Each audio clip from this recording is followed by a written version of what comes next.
How can a journey that should have taken just 11 days turn into 40 years? It sounds impossible, doesn't it? A colossal waste of time, a journey of liberation that spirals into endless wandering. But this isn't just an ancient story about ancient people.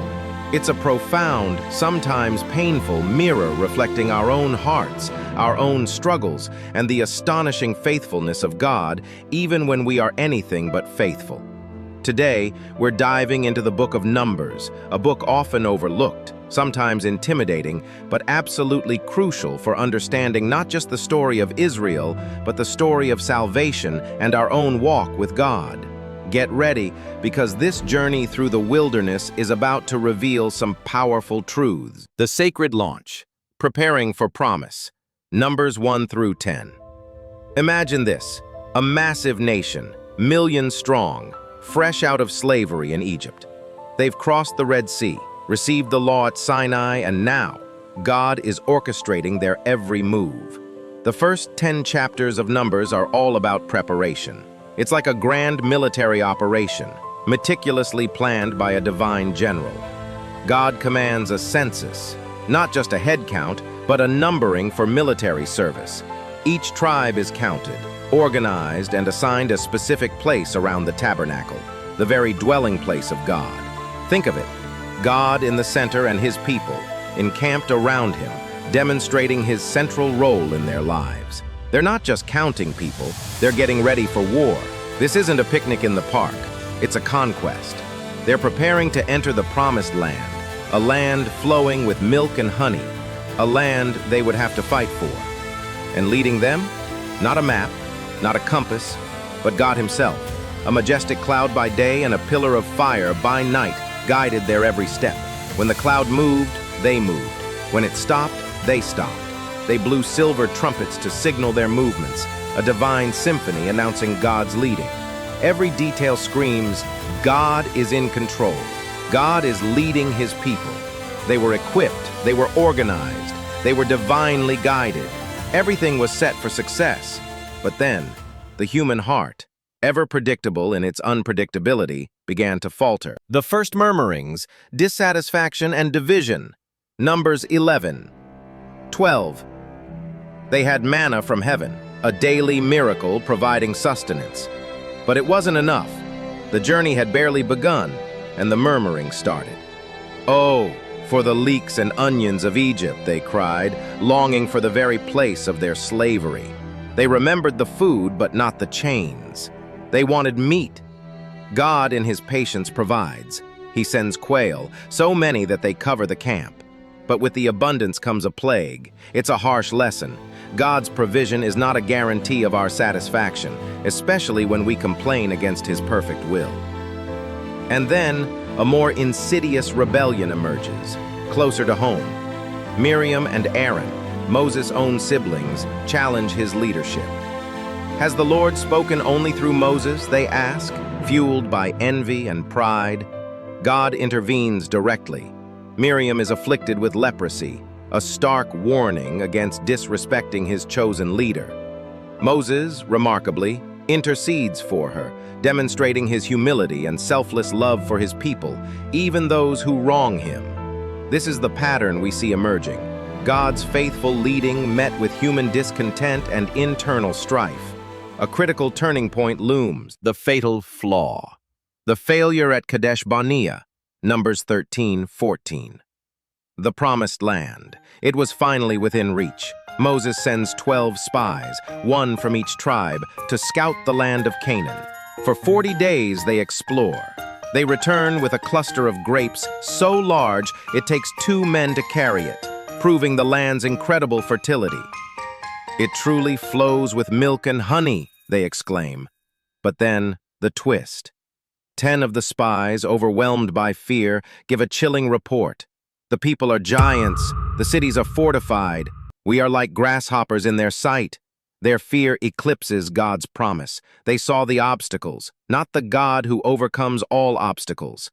Only Joshua and Caleb stand firm. Let us go up at once and take possession, they declare, their voices filled with unwavering faith. The Lord is with us, do not fear them.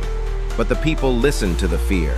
They wept all night, wishing they had died in Egypt, even threatening to stone Moses, Aaron, Joshua, and Caleb. They wanted a new leader to take them back to slavery. God's patience, though immense, has limits. His anger flares, and the pronouncement is devastating. Because of their unbelief, because they refused to trust him, that entire generation, everyone 20 years old and older, would die in the wilderness. Their 11-day journey would now become 40 years of wandering, a year for each day the spies explored the land. Only Joshua and Caleb, the two who trusted, would enter the promised land. This is the defining moment of Numbers. It's a harsh reminder that unbelief has consequences. It's a powerful illustration of how fear can derail God's perfect plan for our lives. Wilderness University, Lessons and Discipline. Numbers 15:19. The 40 years begin. This period isn't just punishment, it's a wilderness university, a time of profound lessons and severe discipline. God is stripping away their old, rebellious nature, preparing a new generation. But rebellion persists. The most dramatic example is Korah's rebellion. Korah, a Levite, along with Dathan and Abiram, challenges Moses' authority, accusing him of exalting himself over the assembly of the Lord. It's a direct affront to God's chosen leadership. God's response is swift and terrifying. The earth opens up and swallows Korah and his followers, and fire consumes others. A plague then sweeps through the remaining people for their complicity, only stopped by Moses' intercession. In this wilderness, God establishes the priesthood of Aaron permanently, a clear system for approaching him. He also foreshadows the ultimate salvation. When venomous serpents attack the complaining Israelites, God tells Moses to lift up a bronze serpent on a pole. Whoever looked at it would live. This is a profound prefigurement of Christ on the cross. Lift up, look, and live. It's a testament to God's continued grace, even amidst judgment. Even in their rebellion, God provides a way to salvation. The next generation rises and stumbles. Numbers 20:21. As the 40 years draw to a close, the old generation is dying off. We witness the passing of Miriam and Aaron. Moses, the great leader, also makes a fatal mistake. At Meribah, the people again complain about lack of water. God tells Moses to speak to the rock, and it will yield water. Instead, in frustration, Moses strikes the rock twice with his staff. While water flows, Moses' disobedience has consequences. He failed to hallow God's name before the people. For this act of presumption, God declares that Moses, too, will not enter the promised land. Even the greatest leaders are accountable to God. It's a sobering reminder of the weight of leadership and the need for absolute obedience. Their journey continues, facing resistance from Edom, who refuse passage. Again, the people complain, and again, the fiery serpents appear. But in this instance, we see a crucial difference. The new generation, while still prone to grumbling, seems to learn the lesson of looking to God for salvation, symbolized by the bronze serpent. God and Balaam, when an enemy can't curse. Numbers chapter 22, 20-24. This is one of the most fascinating and, frankly, bizarre episodes in Numbers. Balak, the king of Moab, terrified of the vast Israelite horde, hires a pagan prophet named Balaam to curse them. He believes if he can get a powerful sorcerer to curse Israel, he can defeat them. But here's the twist. God intervenes directly in Balaam's life, even speaking through his own donkey. Balaam sets out to curse Israel, but every time he opens his mouth, he blesses them instead. 3 times Balak tries, and 3 times Balaam, compelled by God, pronounces blessings, declaring Israel to be a chosen and protected people. This entire episode is a powerful demonstration of God's sovereignty. No enemy, no curse, no human design can thwart God's plan for his people. He can turn a curse into a blessing. It's a profound reassurance that God protects his own. And then, in a truly mysterious moment, Balaam, despite his intentions, utters a prophecy of a star from Jacob and a scepter from Israel. This is an unexpected, almost accidental prophecy of the Messiah, Jesus Christ. Even through a morally ambiguous figure, God reveals his ultimate plan of salvation. It's truly amazing. On the threshold, preparing for the promise, Numbers 25:36. The 40 years are nearly over. A new census is taken. A new generation is counted, ready to fulfill the promise their parents forfeited. This generation is different. They've been forged in the wilderness. Moses, though he won't enter the land, is still leading. He issues final commands, laws regarding sacrifices, festivals, vows, and preparing for the conquest. He instructs Joshua as his successor. We also see unique legal situations addressed. The daughters of Zelophehad, for example, successfully petition Moses for their right to inherit land, ensuring that family lines and land possession continued even without a male heir. This foresight highlights the importance of land in God's covenant with Israel and subtly foreshadows the valuing of women's rights, even in ancient times. The tribes of Reuben, Gad, and half of Manasseh request to settle on the east side of the Jordan River. Moses grants their request, but with the condition that they must first cross over and help their brothers conquer the land before returning to their inheritance.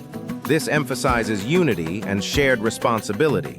The book of Numbers concludes with the Israelites poised on the plains of Moab, looking across the Jordan, ready to enter the promised land. The journey has been long, filled with failure and discipline, but God's promise remains. Their journey, our mirror, the book of Numbers. It's not just a dusty historical account of an ancient people, it's a vibrant, sometimes heartbreaking, and ultimately hopeful narrative that constantly spotlights the stark contrast between human unfaithfulness and God's steadfast faithfulness. They complained, they rebelled, they doubted, they feared, and yet God, in his infinite patience and unwavering commitment to his covenant, continued to lead, to provide, and to ultimately bring about his plan. Their wilderness journey is our spiritual journey. How often do we complain when God provides? How often do we doubt his promises when obstacles appear? How often do we let fear dictate our decisions instead of faith? Numbers reminds us that God's grace is not a license for rebellion, but a constant presence even in our failures. He disciplines, yes, but always with a purpose, to refine us, to teach us, and to prepare us for the promises he has for us. Numbers, leader of a testament to how God, in the face of human failure, still brings about his plan and extends his grace. It's a story that echoes with the truth that even when we are faithless, he remains faithful, for he cannot deny himself.